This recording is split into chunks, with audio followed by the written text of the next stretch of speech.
најнапред ќе искористам приликата да се извинам за нашата пауза околу божикните празници, но веќе ќе почнеме со навремено ажурирање на нашата емисија, значи можете да не гледате секоја сабота со почеток во 18 часот и 30 минути и секоја недела репризно во 12 часот.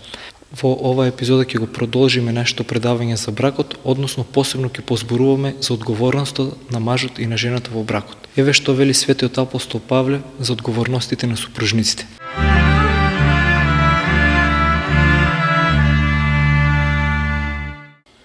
Покорувајте му се еден на друг во страв Божи.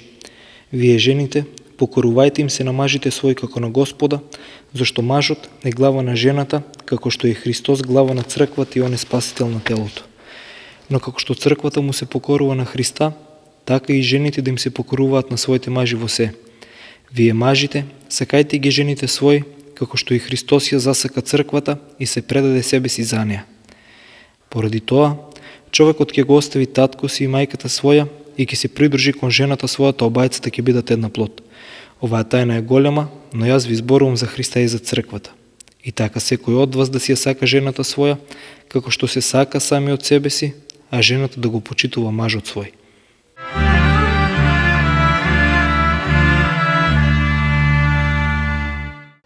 Мажот е глава на жената.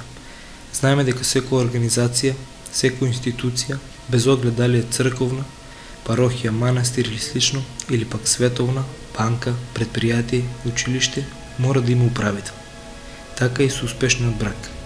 Семејството е исто така и заедница, устроена и духовно и телесно.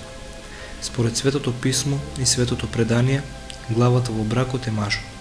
И повторно, по зборовите на апостолот Павле, мажот е глава на жената, односно тој е оној кој води. Тој внатре во семејството представува начело на авторитет. Како што свештеникот е духовен водач на паствата, одговорен пред Бога за своите парохијани и затоа представува духовен авторитет, така и мажот е свештеник во своето семејство, одговорен за давање на основниот тон. Но ова не значи дека тој е над својата жена. Во Христовите очи сите се еднакви. Нема ни машки пол ни женски. Всушност, бракот е врска на еднаквите. Нека нема забуна. Во православието не постои место за никакво потценување од било каква врста. Тоа што е глава не му дава на мажот било каква диктаторска, тиранска, самоволна или апсолутна власт на неговите жени и деца. Сепак, како и секоја друга значајна позиција, и она на мажот е проследена од одредени одговорности кои се многу тешки, но исто така и многу предизвикувачки и потенцијално креативни. Светото писмо ни вели дека мажот треба да ја сака жената, како што и Христос ја засака црквата и се предаде себе си за неа. Послание до Ефесијаните, 5 глава, 25 стих. Многу христијански сопрузи имаат мала представа за тоа што значи ваквата љубов.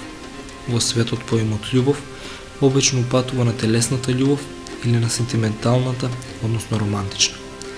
Ова нема ништо заедничко со христијанското поимање на љубовта. Спомнете си само на Христовите зборови у Патри кон апостолите. Нема поголема љубов од онаа да се положи својата душа за ближниот. Љубовта, од христијански аспект, представува жртва и самопорекнување. Мажот мора да покажува толку загриженост, грижа, нежност, внимание, почитување и обзирност кон својата жена, колку што и Христос за црквата. Грижата на мажот мора да биде толкава што да може да трае се до самата смрт. Токму онака, како што Господ Исус Христос страдаше од љубов за својата црква, исто така и православниот сопруг треба да принесе се за својата сопруга, дури и својот живот. И повторно, светиот апостол Павле вели: мажот е глава на жената, како што и Христос глава на црквата. Ние знаеме каква глава беше Господ. Он им ги миеше нозите на своите ученици. За нашиот Спасител да биде глава, да биде прв, значи да се служи, да се има првенствено во давањето љубов, разбирање, трпение, во овозможувањето и заштита на своето семејство. Токму, ова е пример за водач, за глава, како што е повикан мажот да биде. И кога тој е таков водач, тој е вистински човек, верен на своето боголико устроена природа. Мудрата жена ќе го охрабрува својот маж да биде таков човек.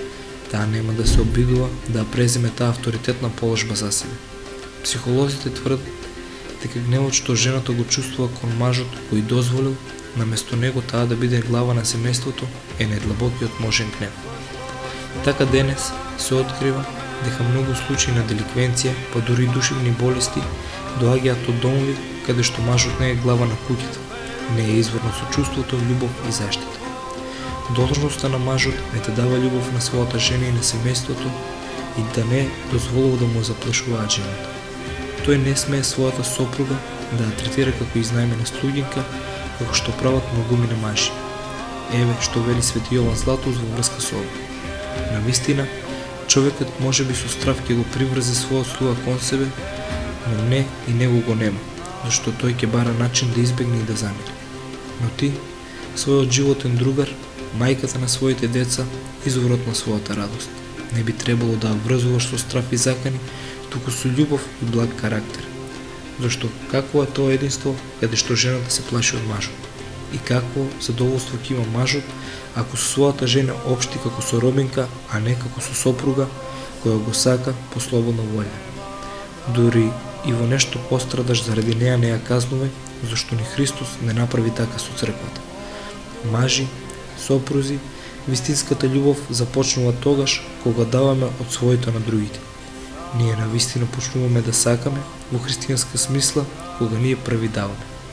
Некој сопруг му се пожалил на Светиот Јован Златоуст дека неговата жена не го сака. Светиот му одговорил: оди дома и ти сакај ја неа. Но не ме разбирате, рекол сопругот, како да ја сакам кога таа не ме сака мене. Оди дома и ти сакај, повторно рекол Светиот. И имаше право. Таму, каде што нема љубов, мора да ја подариме својата и така ќе најдеме љубов. Мажите често им се жалат на свештениците дека жената не ги сака. Тогаш свештеникот открива дека мажот не оди по патот на давање љубов. Тој едноставно чека и бара да биде сакан, од прилика како некој идол кој чека да го служат и да го обожуваат.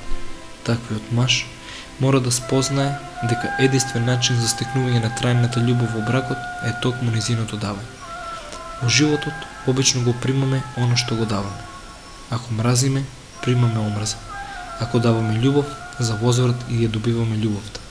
Црковните отци порачуваат дека христијанските мажи мора да ги сакаат своите жени повеќе отколку своите световни работни позиции, зашто нема поголем успех од среќата во домот и ниту еден успех кој ние мажите во животот ќе го оствариме нема да значи ништо ако промашиме во својот дом.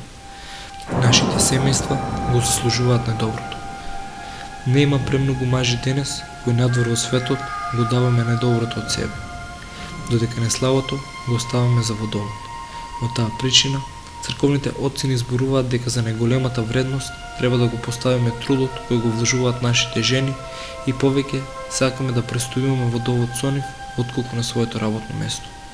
Мажи и вие едни сопрузи, со целото срце да ги чуеме зборовите на еден човек од 20 век, Анри Морис, кој вели: се обврзав на целиот живот, избрав, од сега мојот стремеж нема да биде да барам некој кој би ми угодувал, туку јас да ја угодам на онаа која избрав. Светиот апостол Павле вели: вие жените, покорувајте им се на мажите свој како на Господа, но како што црквата му се покорува на Христа, така и жените да им се покоруваат на своите мажи во се. Послание до Ефесијаните, 5 глава, 22 до 24 стих. Денешно во општество, особено во Америка, како и во јавното мнение, филмовите, телевизијата, весниците, книгите, ја презира доблеста на послушноста. Наместо тоа, на секој агол сме поттикнати да правиме по свое, да се грижиме под број 1, да ги задоволиме нашите каприци и желби. Но православниот брак не е, како што споменавме претходно, дел од ова световно или постсветовно општество. Неговата цел и целите на општеството не се само различни. Тие се потполно спротиставени. Целта на христијанскиот брак е вечниот живот на небесата, заедно со Господа Исуса Христа. Целта пак на световното општество не е задоволство, уживање овде и сега и особено самоугодувањето и самоволието. Светото писмо и светото предание ни открива дека послушноста е всушност предводник кон христијанското совршенство и дека послушноста и покорувањето само помагаат да се заврза борбата за достигнување на доблесниот живот. Од друга страна, Самоволието само ја зголемува страста и на гордоста и го оддалечува поединецот од христијански начин на мислење и живот. Митрополетот Антони Храповицки пишува: ако сакате да бидете добра и мудра личност, а не една глупава овца, само уште една во стадото, тогаш не се согласувајте со своите современички, кои пропаѓаат духовно и телесно, не одете по патот на самоволието, туку по патот на послушноста. Само тогаш ќе бидете личност, тогаш веројатно самите вие ќе ги сочувате својата вера и своето срце неповредени, душата честна и нема да ве кршат ветровите и бурите како парче лим, онака како што тоа се случува со вашите современички. Самиот Господ е најсовршен пример за послушност, зашто со својата послушност на волјата на Отецот, Он заради нас се предаде на смрт и страдење, и од гревот не изведе на слободата и во спасението. Сите ние во некоја прилика сме виделе пример на семејство каде што жената раководи, каде што таа носи панталони. И што подразбираме под тој несмасен израз? Се мисли на тоа дека супругата ја презела раководната положба во семејството и дека се обидува да биде глава на својот маж. Ово може да се случи затоа што сопругот е слаба личност или пак е многу себичен и презафатен да ги преземе своите вистински одговорности. Или може жената да има некаков духовен или емоционален проблем која тера да бара власт и моќ. Во таквите случаи, жената често е жестока и лута личност, што се одразува и на нејзиното однесување надвор од семејството. На таквата жена и недостасуваат основните доблести на женственоста: нежност, кротост, добрина. Оному каде што е така, таму постои чувство на отчаяние, незадоволство, разочарување, па дури и гнев меѓу членовите на семејството. Една од првите работи што свештеникот мора тогаш да направи е да се обиде да го убеди мажот да почне да ја преземе улогата на глава во семејството, а исто така мора да ја наговори и жената да препушти еден дел од власта која всушност не ја припаѓа. Треба да се каже дека ваквите ставови не се исклучителни. Постојат моменти кога е потребно жената да ја покаже својата сила или пак мажот да ја послуша својата жена. Во многу зрели, духовно развиени бракови, поврзајноста меѓу мажот и жената прераснува во взаемна послушност.